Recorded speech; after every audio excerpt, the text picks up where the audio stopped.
kwa uweza na nguvu zako Bwana. Baba, katika jina lako Yesu Kristo, fungua fahamu za watu wako, fungua fahamu Bwana, fungua masikio tukapate kusikia lile ambalo Bwana umeliandaa kwa ajili ya kuponya, kuokoa roho zetu, kuponya maisha yetu. Baba, ninakusihi Roho wako Mtakatifu akatembee pamoja nasi, akatembee Bwana, akitufundisha zaidi ya maneno yanayotoka hapa. Roho Mtakatifu, wewe ambaye unajua siri za mioyo yetu, katika jina la Yesu Kristo. Falme wa falme, ninasema kinyume na kila mamlaka ya giza, mamlaka ya kishetani, roho za giza, kila uchafuzi wa hali ya hewa, katika jina la Yesu Kristo. Mamlaka yako na nguvu yako ikapate kutawala sahihi Baba, katika jina la Yesu Kristo. Kwenda kuachilia Roho wako Mtakatifu Bwana, akatamalaki mahali hapa, akatawale mahali hapa, akatawale kwenye moyo yetu, akatawale kwenye mawazo yetu, akatawale kwenye fikra zetu, katika jina la Yesu Kristo, katika jina la Yesu Kristo, katika jina la Yesu Kristo. Roho Mtakatifu ukatawale, Roho Mtakatifu ukatawale, Roho Mtakatifu ukatawale. Falme wa falme, falme wa falme, falme wa falme, wewe unayechunguza kwa mioyo yetu, wewe unayechunguza ndani ya vilindi vya mioyo yetu, wewe unayesema kwenye sauti ya ndani kabisa, sauti ambayo mwanadamu hawezi kufikia, hawezi kuisema, hawezi kuifikia, bali wewe Mungu unafikia ndani kabisa, unafika ndani kabisa, unafukunyua hata kilichomo ndani ya moyo, unafunua zile siri zilizomo ndani ya mioyo yetu. Na Bwana sahi Baba, ukafunue siri za mioyo yetu. Bwana, mioyo yetu ikasikie sauti yako, ikasikie neno lako, ikituimarisha na kututhibitisha katika nyakati hizi za mwisho Baba, katika jina la Yesu Kristo, katika jina la Yesu Kristo. Roho Mtakatifu, Roho Mtakatifu, tawala Bwana. Asante Bwana Yesu, asante Bwana Yesu, katika jina la Yesu, amen. Asante. Haleluya, haleluya, haleluya. Bwana Yesu asifiwe. Bwana Yesu asifiwe sana. Bwana Yesu asifiwe. Bwana Yesu asifiwe.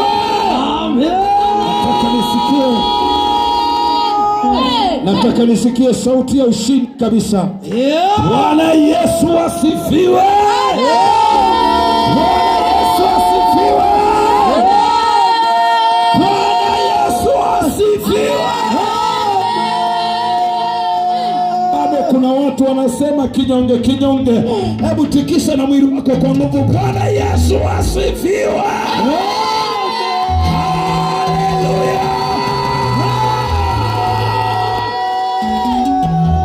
Amen. Amen. Sema amina.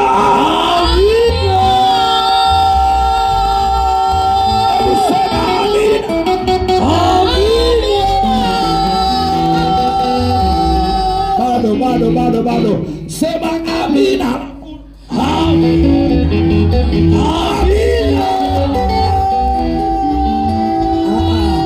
Kuna watu wanafanya vimikono mpaka mwili mzima, sio mikono. Amina. Amina. Haleluya. Haleluya. Haleluya. Haleluya. Amen. Yesu anawaambia wanafunzi kwamba ufalme wa Mungu unatekwa na wenye nguvu. Ndio. Kwa wakati mwingine usikubali mwili wako kuwa legelege. Ndio. Amen. Amen.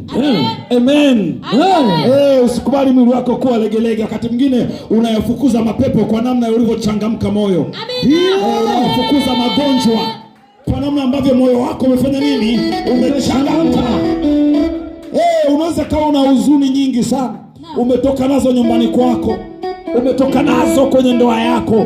Unapofika mahali pa ibada, fungulia moyo, Bwana aponye moyo wako. Bwana aponye moyo wako, kwa sababu peke yako hauwezi. Amina. Peke yako hauwezi. Kwa hiyo wakati unapokuwa mbele za ibada, Yakobo anasema kwamba una moyo wa kuchangamka, basi imba zaburi. Haleluya. Una moyo wa kuchangamka, imba tenzi. Ndio. wamepatikana na mabaya. Anasema mtu wa kwenu amepatikana na mabaya. Ndio. Na waite wazee wa kanisa wamuombe. Ndio. Na moyo wa kuchangamka. Aimbe zaburi. Aimbe. Ndio una magumu lakini imba zaburi. Ndio. Una mapito lakini imba zaburi. Unapokuwa mahali pa ibada, penyewe ndio sehemu kuu ambayo Bwana anatutua mizigo. Kwa usibaki na unyonge wa matatizo ya familia yako. Usibaki na unyonge wa matatizo ya ndoa yako, wa matatizo ya nyumba yako, ya matatizo ya uchumi wako. Hapana. Unapokuwa mahali pa ibada, fungulia moyo wa ibada. Hata kama nyumbani mambo yameharibika, wenda asubuhi kutoka na machungu. Haleluya. Amen. Kutoka na machungu. Unapokuja mahali pa ibada, fungulia moyo wa ibada. Fungulia moyo. Bwana yeye atakujibu. Amen. Bwana Yesu asifiwe sana. Bwana Yesu asifiwe sana. Kwa hiyo tuna kila sababu ya kumwinua Yesu sana. Sana. Mungu akubariki kwa ajili ya ibada ya leo. Mungu akubariki sana. Pasco, nitakuomba sana. Ile speaker ndogo niandalia hapa. Alafu kata mimi naomba wewe ndio unanishughulikia mic kwa speed. Bwana Yesu asifiwe sana. Amen. Ile speaker ndogo ikae standby. Na ikitokea umekata ujue ni kadudu gani unachomoa kale kama mic nyingine zile afu unachomeka hapo. Bwana Yesu asifiwe sana. Unapokuwa kwenye ibada tunajipanga kivita pia. Adui asiwe anatuweza. Haleluya. Mungu awabariki sana watu wa Mungu, lakini pia pamoja na yote Mungu awabariki wageni mliofika leo. Watumishi wa Mungu akina Seba pamoja na mke wako, nimefurahi sana kuwaona. Mungu awabariki sana kwa kushiriki nasi kwenye ibada hizi. Lakini pia mtumishi wa Mungu Pastor Musa, Mungu akubariki sana. Tumefurahi kukuona kwa kushiriki nasi katika ibada hizi. Mungu awabariki sana. Haleluya. Naam, leo ni tarehe 25. Sikukuu ya Christmas. Amen. Sikukuu ya nini? Ya Christmas. Kwa hiyo haijuzi moyoni natakiwa kushangilia sana. Kushangilia sana. Wakati fulani acha maneno mengi ya mtani atakuvunja moyo. Unaweza kaa unaogopa hata kusema sikukuu ya Christmas. Hii sikukuu gani unakuwa? Hapana, Bwana asifiwe sana. Amna, wewe sio mjuzi sana kuliko babu zetu. Wewe sio mjuzi sana kuliko kina Moses Kulola. Wewe sio mjuzi sana. Amen. Kuna mic iko on au? Afu hiyo mic haiwezi kukaa mgongoni, itavunjika. Mnamwekea mtoto kwenye mgongo. Bwana Yesu asifiwe sana. Amen. Kwamba kuna baadhi ya mambo acha kuwa na maswali mengi, wewe mtukuze Yesu. Leo ni sikukuu ya Christmas, kuzaliwa kwa Yesu Kristo. Najua wengi wamekuwa na maswali mengi sana kwenye mitandao ya kijamii. Hamna siku hiyo Yesu hajazaliwa tarehe 25 na nini. Huwezi kuwa na akili kubwa kuliko babu zetu. Bwana Yesu asifiwe sana. Kuna watakatifu wengi waliifanya siku hii kuadhimisha kama kuzaliwa kwa Yesu Kristo. Amen. Na Mungu aliwapokea. Na Mungu alifanya nini? Aliwapokea. Kwa sio dhambi sisi kufanya ibada kama hii ya leo. Piga Yesu makofi kwa ajili ya sikukuu ya Christmas. Nilikwambia jana kwamba kwenye maisha ya imani, hasa nyakati za leo, ukiwa na maswali mengi yasiyokuwa na majibu kuhusu imani utaiacha. Amen. Baadhi ya mambo mengine unamwambia Bwana wewe utukuzwe. Kwa kuwa ukianza kuitafuta Jumapili kwenye Biblia na Jumamosi kwenye Biblia utachanganyikiwa, baadaye utaacha zote. Jumamosi hautaiona na Jumapili hautaiona. Utaitafuta Ijumaa hautaiona. Watakwambia tu unajua siku ya kwanza ya juma ilikuwa ni Jumapili. Wapi Biblia imesema siku ya kwanza ya juma ni Jumapili? Wapi? Wewe ndio umesema. Kwa sababu Yesu alikufa siku ya Ijumaa, Jumamosi, Jumatatu ndio akafufuka siku ya Jumapili. Siku ya tatu ya juma ndio Jumapili, kwa sababu Wakristo wanasherehekea Pasaka siku ya Jumapili ndio Yesu amezaliwa. Yaani kuna vitu ambavyo haleluya. Sasa haya mambo mengine unaacha wewe unamwadhimisha Yesu. Amina. Kwa hiyo leo sikukuu ya Christmas na wali utaliwa. na ibada inafanyika na maombi yanaombwa. Kwa sababu kuna ujinga fulani eti kwa sababu tu ni kwamba mimi siamini Christmas, kwa hiyo siwezi kwenda kanisani. Kwani kama uiamini kuabudu kuna shida gani? Tumeomba toka asubuhi mpaka sasa. Kuna shida gani? Umepata hasara gani? Si tuadhimisha katoto kalikozaliwa, tunaadhimisha Yesu aliyezaliwa kwenye mioyo yetu. Wewe mbona happy birthday unafanya ya kwako?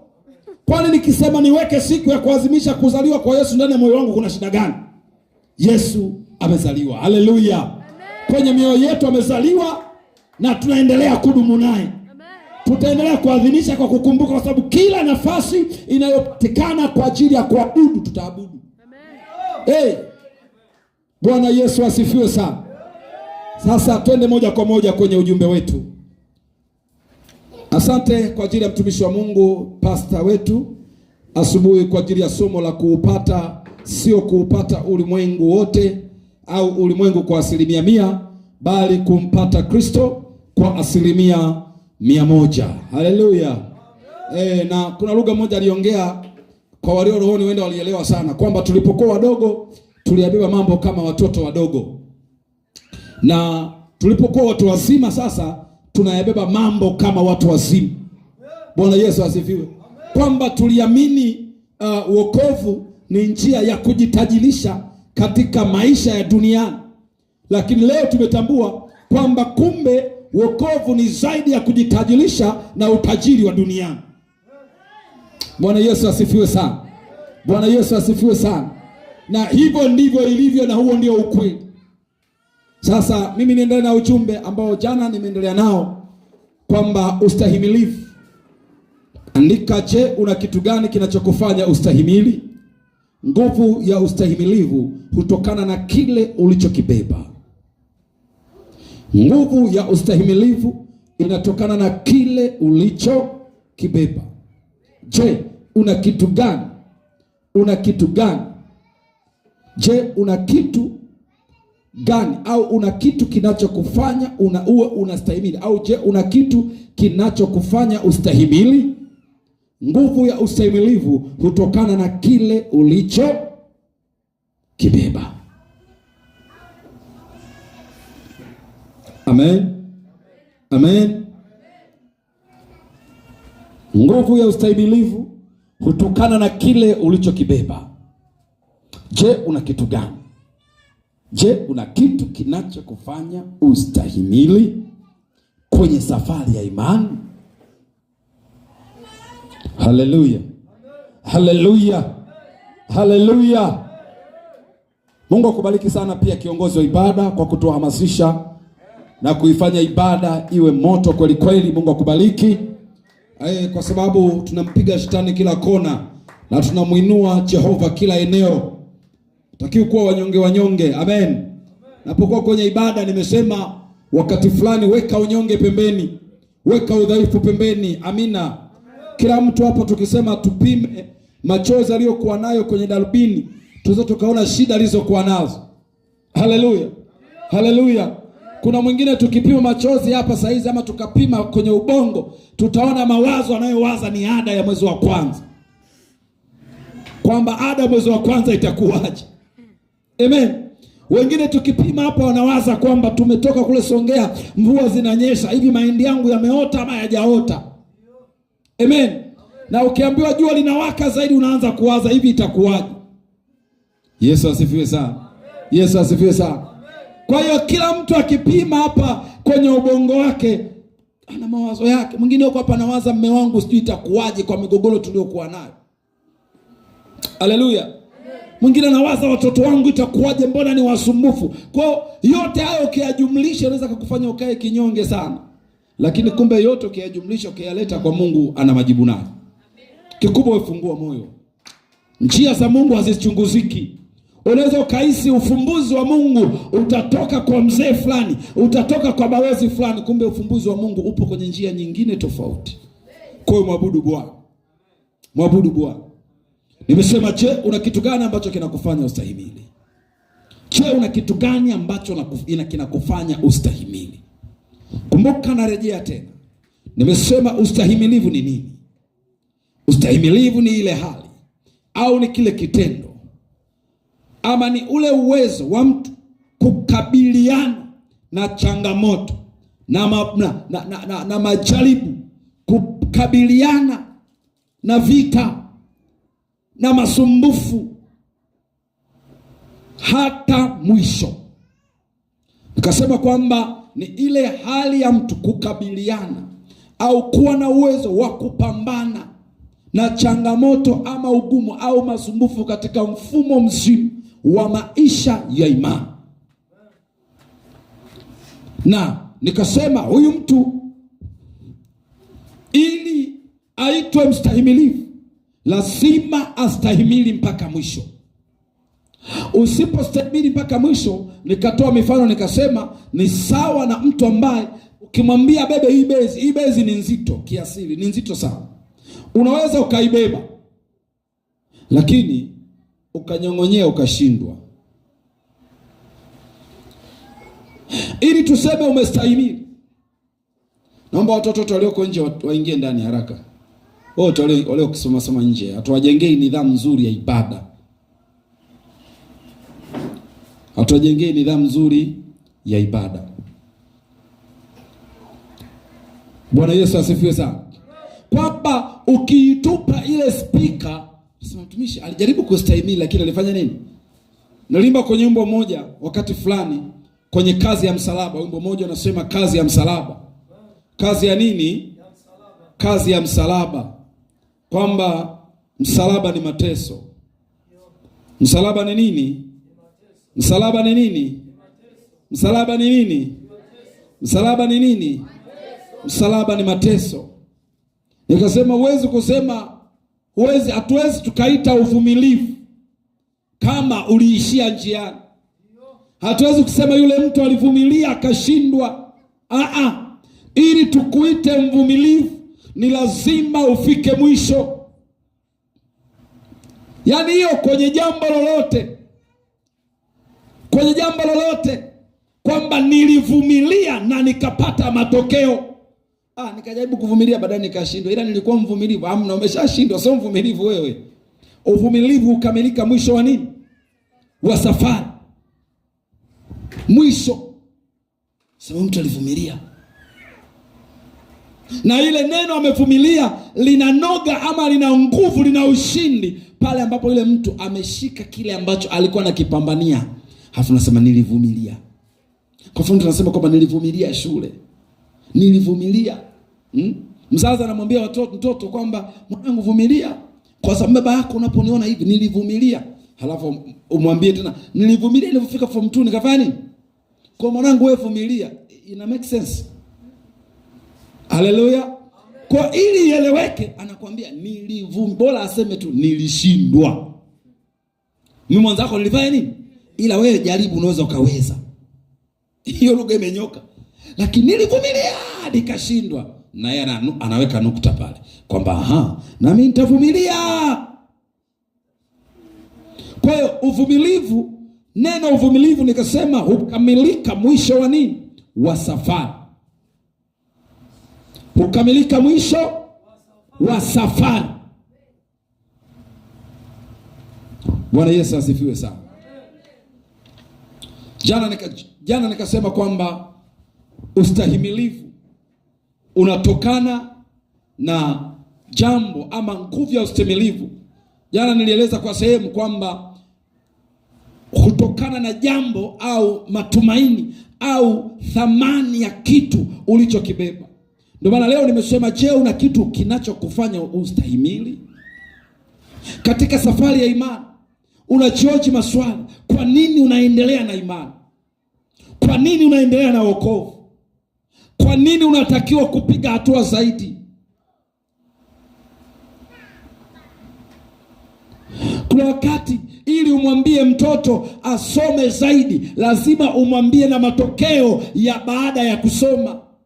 Utamwambia mwanangu, soma sana, nataka uje kuwa daktari. Ukiwa daktari utajisaidia maisha yako, lakini pia utanisaidia na baba yako, utanisaidia na mama yako, utatusaidia na sisi wazazi.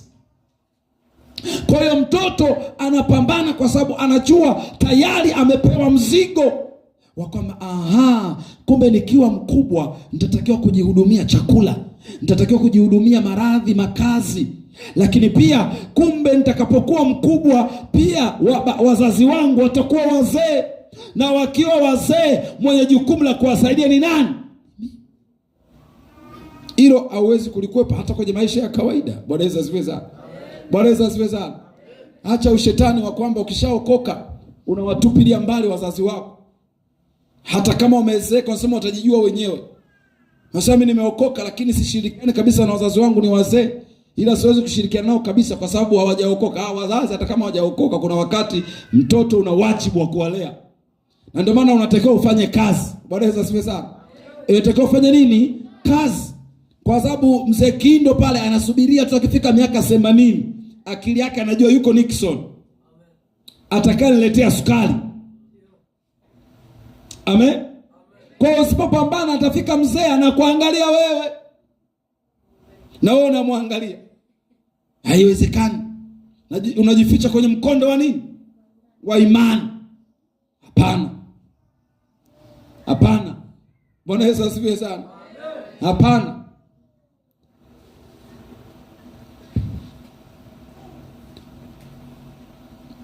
Yakobo 1:12.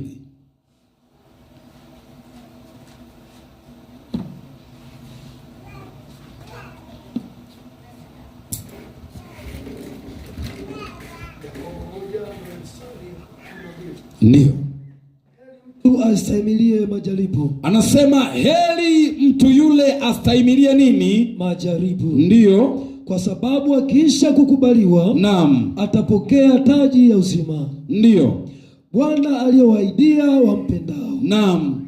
Mtu ajaribiwapo asiseme najaribiwa na Mungu. Ishia hapo kwanza. Mstari wa 12 Yakobo 1 anasema heri mtu yule au heri mtu astahimilie majaribu, kwa sababu akiisha kukubaliwa ataipokea taji ya uzima Bwana aliyowaahidia wampendao. Bwana Yesu asifiwe sana. Amen. Anasema heri mtu yule anayestahimili majaribu. Lakini Biblia haiishi tu anayestahimili. Anasema kwa maana Bwana akisha mkubali. Bwana akisha kufanya nini? Akisha mkubali.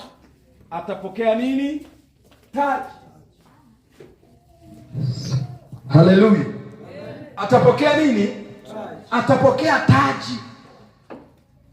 Kwa hiyo kumbe mwisho wa siku huyu mtu anastahimili magumu kwa sababu anayo ahadi. Anayo ahadi ya kwamba siku moja nikikubaliwa nitapokea nini? Taji.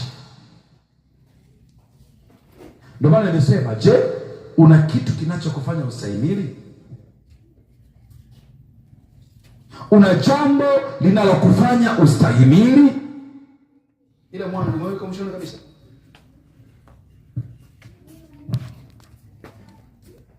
Kwa sababu nikasema kama hauna jambo linalokufanya ustahimili, kama hauna